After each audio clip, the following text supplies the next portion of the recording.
As the Golden Age was a time of flourishing in Spain, it created a perfect time for artists and musicians to flourish as well. Diego Velázquez was one of the prominent artists at this time, creating several artworks depicting the monarchy at the time. He was born in 1599 in Seville.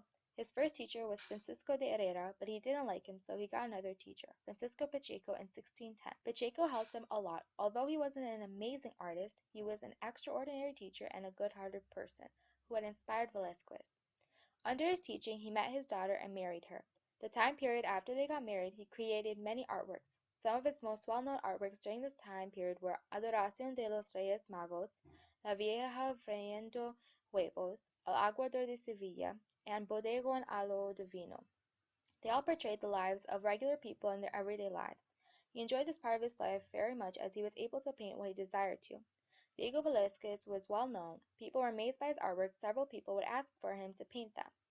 Then in 1623 he was asked to come serve the king by being their painter. During this time he was encouraged by Rubens, a Flemish master, to go to Italy and become more known. However, when he asked the king to leave, he didn't let him leave, which resulted in Velázquez becoming the new painter of the royal family. These are some of his famous paintings created at this time, were Los Borrachos, or the Drunks. It shows a bunch of men who are drunk. He also painted a bunch of self-portraits of the royal family. Retrato de Felipe IV and Retrato del Conde Duque de Olivares are two of his most famous self-portrait paintings he has created. His most famous painting is Las Meninas, or Ladies in Waiting, which showcases the princesses getting ready and the king and queen watching over them. He painted himself into the artwork as well. Diego Velázquez became one of the greatest and most influential painters of the time and still is today. Another well-known painter is Domenico Stylianopoulos, or known as El Greco. He was born in Crete in 1541. He lived there for 26 years and became known as a master of icons in the post-Byzantine art. He then moved to Italy, where he lived there for 10 years and with the help of Miguel Angel transformed into a Renaissance painter. Then in 1577 he moved to Toledo and lived there for 37 years. It was a major place for his career. In the 1600s his work transformed into all anti-naturalist and Neoplatonic art. In 1579 he painted La Trinidad, or the Holy Trinity. His most well-known painting was Toledo, which was a painting of Toledo the city in 1600s. He also painted self-portraits for others, for example of Antonio de Covarrubias. One of his other famous paintings was Adoración de los Pastores, or Adoration of the Name of Jesus.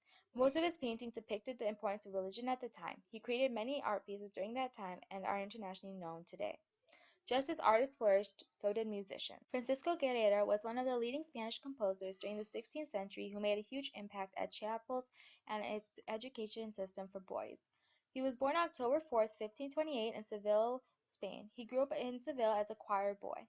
When he was 18, he became the chapel master at Jaén Cathedral. Francisco Guerrero was appointed cantor in Seville Cathedral in 1546. However, his musical directorship was effective in 1541 after Diego Fernandez died, who was the previous chapel master. Diego Fernandez left everything he built for him and told him three key ideas to keep in mind. 1. He had other responsibilities besides presiding at the conductor's stand and choir. He should fulfill those responsibilities as well. 2. To continue to enjoy the full honor of the chapel master's title. 3. By reason of his modified service, he must pay in cash and kind during the remainder of his life, such pay to continue with interruption, be sick or well. With these three things in mind, he started his directorship. He started to make changes in the musical organization in the beginning of the summer of 1553. One of his most important and impactful changes was with the minstrels, who are the instrumentalists. They would be hired to accompany singing at church festivals and during processions. Minstrels were paid on piecework basis. However, that was changed during the summer.